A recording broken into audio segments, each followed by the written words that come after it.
Oh my gosh, look at all these chunkers. This has to be like one of the heaviest thumbnails I have ever taken. Hello everybody, my name is Kara, and today I'm here with the intimidating TBR tag. I believe the original video has actually been privated, so I can't link that down below, but I was tagged by the lovely Mariana from Mariana Quesada, and I will definitely link her video down below. Number 1. What book have you been unable to finish? So I really don't DNF books as a general rule, but there's one that I had started reading and I just haven't picked up in a very long time. I don't even remember the last time I picked this up, and that is my collection of Hans Christian Andersen's classic fairy tales. It's this beautiful edition. I think it's a Barnes & Noble edition. It's got like gold edges and like these beautiful end papers, and I love fairy tales, so I started reading this collection just like straight through, like a few stories every day, and I only got to page 138 out of almost 700. So I do someday want to finish this, but it's not something that you can really just sit down and read straight through. So maybe I'll have to go back to reading like a few stories a night, or at least one story a night, because I don't just want this to be like a display book. Like I actually want to have read it at some point. So number 2, what book have you yet to read because you just haven't had the time? For that one, I'm going with a book that I think I've mentioned a few times before in this context, and that is The Final Empire, which is the first book in the Mistborn series by Brandon Sanderson. I do want to get to this. I have actually really enjoyed the other Brandon Sanderson books that I have read, but this is a chunker. And not only is it a big book, but I just feel like it's going to be like a time commitment, because like his books are usually like quite complex, which I like, but I've also heard that like you kind of want to just marathon the whole trilogy, so I'd have to carve out even more time for this series, which would be good if I enjoy it enough that I want to just marathon it, but I don't know, I don't really want to like plan my reading that strictly, so I just haven't picked it up. Number 3, what book have you yet to read because it's a sequel? And I interpreted this one a little bit differently. So this book is not technically a sequel, but I'll explain in a minute, and that is The Strange Case of the Alchemist's Daughter by Theodora Goss. So this is a retelling, like historical fantasy, I think, retelling of some classic novels or classic stories, and I've heard that you really should read the ones that this is based on, which makes sense to me that you need that background knowledge. And I think, so I've read Frankenstein, which I did not like. I read that like several years ago in school. I read Dracula a few years ago, which I did really enjoy. I recently read The Strange Case of Dr. Jekyll and Mr. Hyde, which I did not also like. I think the ones I have left are Rappaccini's Daughter and The Island of Dr. Moreau. So I do want to read those two classics before I get into this one, and I am somebody who enjoys reading classics, but just that particular kind of classic has been very hit or miss for me so far. I feel like I cannot pick this up until I have read those, so it feels like a sequel even though it's not. Number 4, what book have you yet to read because it's brand new? And on the day I'm filming this, I finally got my pre-order of the Barnes & Noble special edition of The Queen of Nothing by Holly Black. I guess I'm used to thinking of pre-orders as like you get the book the day it comes out, because that's part of the point of a pre-order, but Barnes & Noble doesn't seem to feel that way. But I am still really glad I finally have it, and I do want to get to this really, really soon, partly because I'm excited for the end of the series, and partly because people are really bad about spoiling these books, so I don't want that to happen to me again. Also, in case you're wondering, the Barnes & Noble exclusive edition has letters from Carden in it, which was definitely one of the reasons I was interested in the special edition. Number 5, what book have you yet to read because you read a book by the same author and didn't enjoy it? And once again, I'm sort of bending the rules a little bit, because I've read 2 books from this author and enjoyed both of them at the time. The book is Vicious by V.E. Schwab. So previously I have read This Savage Song and The Archived, which are the first books in series, both of them are. And I really liked both of those. I'm pretty sure I gave them each 4 stars when I read them, but I have had absolutely no interest in continuing either of those series or in reading anything else Schwab has written. Her books, I feel like they take me a while to read, even though they shouldn't, especially The Archived. I remember that one taking me a lot longer than I would have thought. I also feel like she writes all of her female main characters the exact same way, and it's just not an archetype I really like. Although obviously, I mean, she's doing great, it's working for her.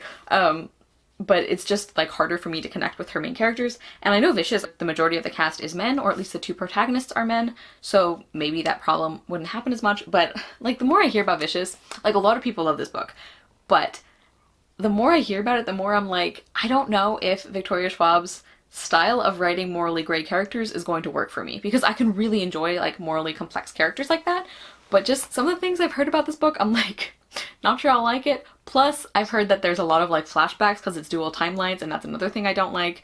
So I do plan to read this at some point, but it's never ever something I'm excited to pick up. Number 6, what book have you yet to read because you're just not in the mood for it? And for that one, I picked When Breath Becomes Air by Paul Kalanithi. This is a really short, like nonfiction, I guess it's technically a memoir, and it's about Dr. Paul Kalanithi, and he was a brain surgeon, I believe, who found out when he was very young, I think he was in his 30s, that he had a brain tumor, that he had cancer, and it was, I think, a very aggressive kind. Like, he really didn't have long to live, and it's about him coming to terms with that and like how that changes the way you view your life. And I've just heard that this is a really beautiful story and obviously very heartbreaking, which is the main reason I haven't picked it up yet. I just don't feel like I'm in the headspace for this, or in the mood for it. But I've also heard that it's really beautiful and cathartic in a way, so it's definitely something I want to get to. It sounds weird to say like I'm excited to read this, but I am anticipating enjoying it, but I just don't feel ready for it yet. Number 7, what book have you yet to read because it's humongous? And for that one, I have The Count of Monte Cristo by Alexandre Dumas. This is a brick.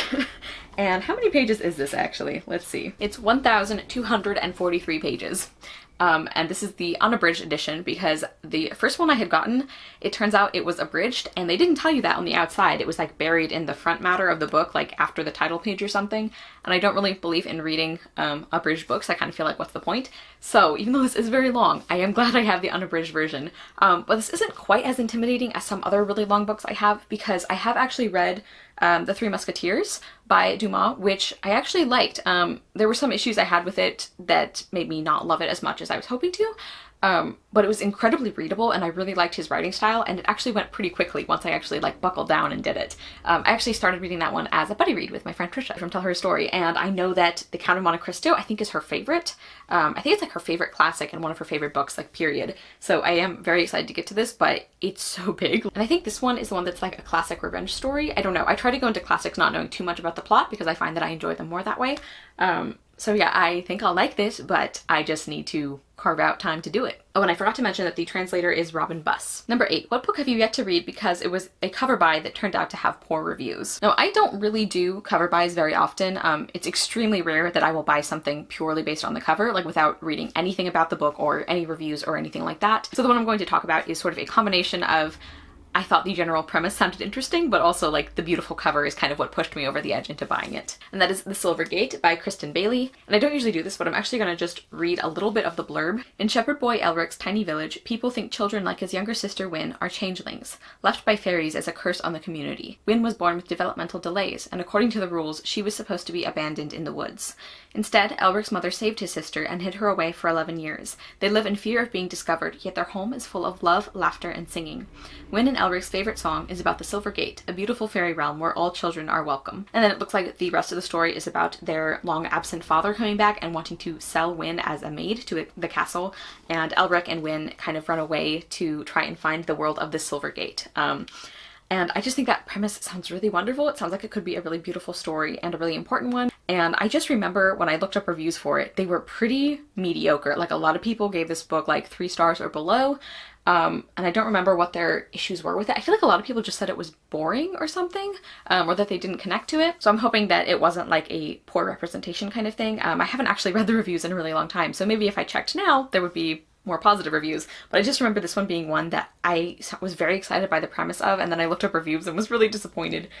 So maybe I'll have to read this sooner rather than later and see if I agree with them. But I do really think that cover is stunning. And I also just noticed when I took off the dust jacket, I had never noticed this before, but there's like little tiny silver stars on the hardcover, which I just think is beautiful. So definitely a beautiful book that I'm hoping lives up to the pretty cover. Number 9 is, what is the most intimidating book in your TBR pile? And if you guys have seen kind of variations on this question that I've answered before, you probably knew this was coming, and that is Les Miserables by Victor Hugo. Another brick. This edition is, I think, like 1,400 pages or something, and this is one of the only counter arguments I feel like would even be possible for my policy of like not reading abridged books. This is the unabridged version. I was sure to get that, but I've heard many tales of the like 100 plus pages where Victor Hugo just takes this complete tangent and starts explaining like the sewer system of Paris, and I'll be honest, that's like a big chunk of the reason why I haven't picked this one up yet. I did actually start reading it, I think twice, and I liked the writing and I liked the beginning of the story, but I'm nervous, man. Like, I just don't want to read 100 pages about a sewer system. But I do really love the musical, and I do think I'm going to like the story overall. Like, I really like the themes and some of the characters, and like, I just know based on the play, like on the musical, that I think I will connect with this story, and it's just a matter of like sitting down and doing it. This might be one of those massive books where I spread it out over a period of like a couple months and I read other things in between. I think that might be the way I go about this one, because I don't want to just like force myself to try and read it straight through if I don't think I'm going to enjoy it that way. And finally, number 10 is Who Do You Tag? And I'm going to tag Kelly from Cozy Reader Kelly. I don't think she's done this one yet. She's done a TBR tag, but I don't think she's done the intimidating TBR tag. I'm also going to tag Julia from Shakespeare and Such, and I'm also going to tag Huck from Badger Reads. And of course, anybody else who would like to do this video, I really enjoy watching this tag.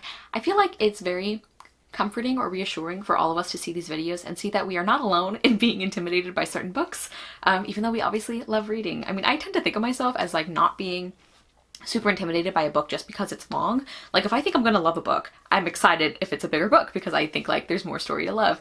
But when it's in combination with other things about it, like if I've heard mixed things about it, or if it's written in a style that I think is going to be really dense, like there are definitely some long books that I am still a little bit scared of. Thank you guys so much for watching. I will see you soon with another video, and I hope you love the next book you read. Bye!